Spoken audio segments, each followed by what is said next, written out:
ఘనమైన కట్నాలు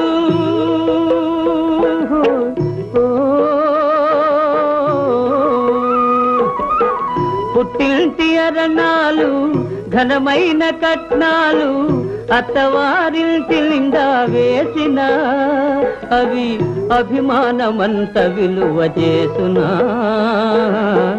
అభిమానమంత విలువ చేసునా ముద్దబంతి పూలు పెట్టి మొగిలి రేకులు జడను జుట్టి హంసలా నడిచి వచ్చే చిట్టమా మా ఇంటికేమి తెచ్చావమ్మా చెప్పమ్మా.